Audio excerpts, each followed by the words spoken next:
Hello, चलिए आपको और एक इवोल्यूशन का सैर कराते हैं. This is evolution part 4. This is also NCERT based on Oparin and Haldane's theory. ये है एक स्ट्रक्चर, ये मिलर का एक्सपेरिमेंटल स्ट्रक्चर है. दिस इज वैक्यूम, इधर वैक्यूम है, इसमें कुछ भी नहीं है, वैक्यूम है. ये 1953 में बनाया गया था ये एक्सपेरिमेंट बाय स्टैनली मिलर और उसके कुछ साथी. यहाँ पर इलेक्ट्रोड्स रखे गए थे जिनके स्पार्क से इसके अंदर जो गैसेस है वो गैसेस में परिवर्तन आने लगी, और इसको कहते हैं कंडेंसर. ये जो चीज़ है बी है कंडेंसर, और इधर ए है गैसेस. गैसेस में क्या है? मीथेन है, एमोनिया है, हाइड्रोजन है और वाटर वेपर है. यहाँ पर यह boiling water,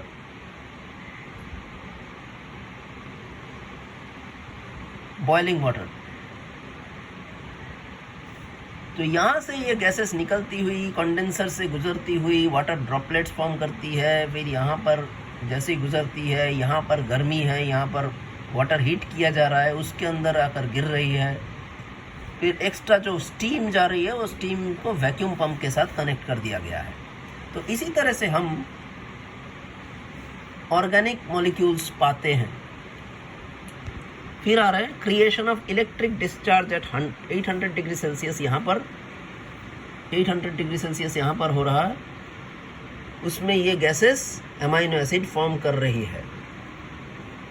now evidences of evolution. Evidences क्या क्या है? एक है एम्ब्रियोलॉजिकल एविडेंस जो बताया गया था अर्नेस्ट हैकेल ने. उन्होंने कहा कि there are certain features in embryonic stage which are common to all vertebrates. सभी वर्टिब्रेट्स में वो फीचर्स कॉमन है, जैसे vestigial gill slits just behind the head. This is functional only in fish. बाकी सब में ये नॉन फंक्शनल वेस्टिजियल है. ये थ्योरी को डिसअप्रूव किया कार्ल अर्नस्ट वॉन बेयर ने. उन्होंने कहा कि embryos never pass through adult stages of other animals. ये भी NCERT में लिखा हुआ है. सेकेंड एविडेंस है comparative anatomy and morphology. For example whales, bats, cheetah, human, इनके they share similar patterns of 4 limb bones. जैसे ह्यूमेरस है, रेडियस है, अल्ना है, कार्पल्स है, मेटाकार्पल्स है, फैलेंजेस है, सब इनके पास है. लेकिन स्ट्रक्चरली ये सेम है, फंक्शनली सेम नहीं है. तो इस तरह के ऑर्गन्स को कहा जाता है homologous structures. They are having common ancestry but they develop along different directions. तो इस तरह का इवोल्यूशन को कहते हैं डाइवर्जेंट इवोल्यूशन. प्लांट में इसका एग्जांपल है thorns and tendrils of bougainvillea and cucurbita. दूसरी तरफ आ रहे हैं analogous organ. They were anatomically dissimilar but they are functionally similar to each other.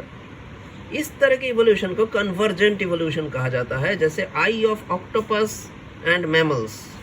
Mammals की आंखें और ऑक्टोपस की आंखें दोनों दो चीज बताती है, functionally similar. Flippers of penguin and dolphin, ये दोनों भी फंक्शनली सिमिलर है, तैरने में सहायता करती है.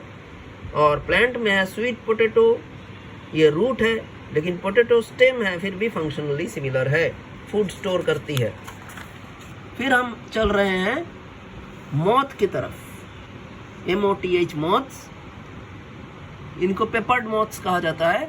1850s में before industrialisation there were more of white winged moths, less of dark winged moths. इसको मेलानाइज्ड मॉथ कहते हैं.